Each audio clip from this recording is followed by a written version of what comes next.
আসসালামু আলাইকুম প্রিয় দর্শক শ্রোতা, কেমন আছেন সবাই? আশা করি অনেকটাই ভালো আছেন। রীতিমতো আপনাদেরকে আমরা জানানোর চেষ্টা করি যে কম্বোডিয়াতে মানে কি আছে কি নাই।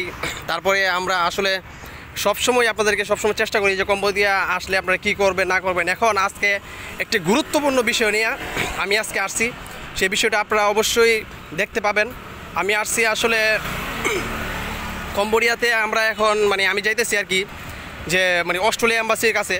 এই অস্ট্রেলিয়া এম্বাসি যে আমাদের সাথে থাকতো, যে দুই ভাই, ওনারা পাসপোর্ট জমা দিছে, তারা এখান থেকে অস্ট্রেলিয়া চলে যাচ্ছে। তারা এম্বাসির ভিতরে গেছে পাসপোর্ট জমা দেওয়ার জন্য। তারপর তাদের ভিসা লাগার পর তারপরে অবশ্যই আপনাদেরকে জানাবো তাদের ডেট কবে হয়েছে না হয়েছে। আমি এখন অস্ট্রেলিয়ান এম্বাসির কাছে যাইতেছি, রাস্তায় আছি। এখানে শিপন ভাই আর হাসমত ভাই অস্ট্রেলিয়া যাওয়ার জন্য পাসপোর্ট জমা দিছে। আমি আপনাদেরকে দেখাবো যে কম্বোডিয়া থেকে আপনারা যদি অস্ট্রেলিয়া যেতে চান, তবে ইউরোপের কোনো দেশে যেতে চান, আপনার তুরস্কে যেতে চান, তারপরে আপনাদের আমেরিকা কানাডা যেতে চান, তাহলে কিভাবে যাবেন, কি করতে হবে আপনাদেরকে বিস্তারিত আপনাদেরকে অবশ্যই জানাবো। আমাদের সাথে থাকবেন। হ্যাঁ, আমি যাচ্ছি অস্ট্রেলিয়া এম্বাসির কাছে। অস্ট্রেলিয়ার এম্বাসির পাশেই চলে আসছি। আপনাদেরকে এখন দেখাবো শিপন ভাই আর হাসমত ভাই অস্ট্রেলিয়া এম্বাসি থেকে বের হবে। বের হলে অবশ্যই আমরা ওনাদের সাথে সাক্ষাৎ করব। সাক্ষাৎ করার পর আমরা ওনাদের কাছ থেকে মানে জেনে নিব যে অস্ট্রেলিয়া এম্বাসি থেকে মানে কি মনে করেন যে ওনারা পাইলো ভিসা, কেমনি কি হলো, সব কিছু আপনাদেরকে আমি জানাবো। ততক্ষণ আপনারা আমার সাথে থাকবেন। অবশ্যই আমরা আপনাদেরকে জানানোর চেষ্টা করব। হ্যাঁ প্রিয় দর্শক শ্রোতা, ফাইনালি আমরা অস্ট্রেলিয়া এম্বাসির সামনে চলে আসছি। এই যে উনি হলেন একজন অফিসার, অস্ট্রেলিয়া এম্বাসির একজন অফিসার। উনি মাত্র গেলেন আমার সামনে দিয়ে, আর আমি ফাইনালি অস্ট্রেলিয়া এম্বাসির সামনে চলে আসছি। দর্শক শ্রোতা, এই দেখেন আমরা অস্ট্রেলিয়ান এম্বাসির সামনে আছি। এই দেখেন ওনারা দুইজন লোক বাইরেছে এম্বাসির থেকে।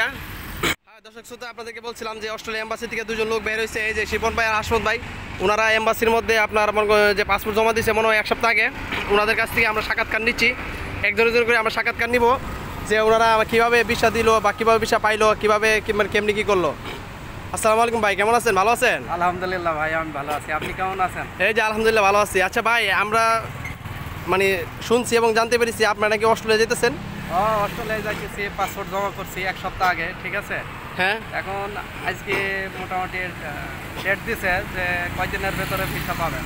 মোটামুটি এক সপ্তাহ টাইম দিতে, যে এক সপ্তাহের ভিতরে ইনশাল্লাহ ভিসা হয়ে যাবে। ও তার মানে এক সপ্তাহের মধ্যে আপনারা অস্ট্রেলিয়ার ভিসা পাই যেতেছেন। যাক আলহামদুলিল্লাহ। আপনারা যদি কম্বোডিয়া থেকে যারা অস্ট্রেলিয়া যেতে চান, এই যে আমার এই দুই ভাই অস্ট্রেলিয়া যেতেছে, তাহলে আপনারা যেতে পারেন। এরকম সুযোগ সুবিধা আছে। কম্বোডিয়া থেকে আপনারা অস্ট্রেলিয়া যেতে পারবেন, আমেরিকা কানাডা যেতে পারবেন, এরকম সুযোগ সুবিধা আছে। এই যে এই ভাইয়ারা দিছে। তারপরে আমি আরেকজনের কাছে নিচ্ছি, হাসমত ভাই। হাসমত ভাই কেমন আছেন? ভালো আছি, আপনারা ভালো আছেন তো? ইনশাআল্লাহ আলহামদুলিল্লাহ ভালো আছি। কিন্তু আপনি কি অস্ট্রেলিয়া যাওয়ার জন্য প্রস্তুত? হ্যাঁ, আমি তো অস্ট্রেলিয়া যাওয়ার জন্য প্রস্তুত। আমার এক ভাই আছে শিপন ভাইয়ারে নিয়ে গেছিলাম সপ্তাহখানি আগে। আমরা জমা দিয়েছিলাম, আজকে কথাবার্তি বললো আমাদের আরও সপ্তাহখানি সময় লাগবো। সপ্তাহখানি সময় হলে আমাকে ভিসা হয়ে গেলে তারপরে ফ্লাইট হইব। যাক আলহামদুলিল্লাহ, যাক অনেক খুশি হলাম। দোয়া করেন আপনারা সবাই, দর্শক বন্ধুদের, যেন আমরা ঠিকভাবে পৌঁছাতে পারি। সবার কাছে দোয়া, অন্তরে ভালোবাসা চাই। আসসালামু আলাইকুম। হ্যাঁ অবশ্যই দর্শক শ্রোতা, আপনাদের কাছে দোয়া চাইছে, আপনারা অবশ্যই দোয়া করবেন। আর হ্যাঁ, অস্ট্রেলিয়া যাওয়ার জন্য যারা যেতে চান তারা যেতে পারবেন, কোনো সমস্যা নাই। কিন্তু আসলে দেখি ওনারা গেলে তারপরে আমিও একটু অ্যাপ্লাই করব অস্ট্রেলিয়া যাওয়ার জন্য। আপনারা যারা কম্বোডিয়া আসেন বা আসবেন, যারা এখান থেকে যারা আছেন, যারা অস্ট্রেলিয়া যেতে চান, অবশ্যই যেতে পারবেন। এদেশ থেকে ইউরোপ কান্ট্রি যে কোনো দেশে আপনারা যেতে পারবেন। বাংলাদেশ থেকে গেলে হয়তো আপনার 10 থেকে 12 লাখ টাকা লাগে অস্ট্রেলিয়া যেতে। তারপরে আপনার আমেরিকা যেতে বাংলাদেশ থেকে অনেক টাকা লাগে, কিন্তু এদেশ থেকে এত টাকা আপনার খরচ হবে না, বুঝছেন। এর অর্ধেক টাকাই আপনি অস্ট্রেলিয়া বা ইউরোপের যে কোনো দেশে যেতে পারবেন। হ্যাঁ, আপনার 4-5 লাখ টাকা খরচ করলে আপনি ইউরোপে যেতে পারবেন। তো প্রিয় দর্শক, আপনাদের যদি ভিডিওটা ভালো লাগে অবশ্যই আপনারা লাইক কমেন্ট শেয়ার করবেন এবং আমার চ্যানেলটাকে সাবস্ক্রাইব করবেন। আপনাদের সবসময় নতুন নতুন ভিডিও পেতে অবশ্যই আমাদের সাথে থাকবেন। খুদা হাফেজ, সবাই ভালো থাকবেন।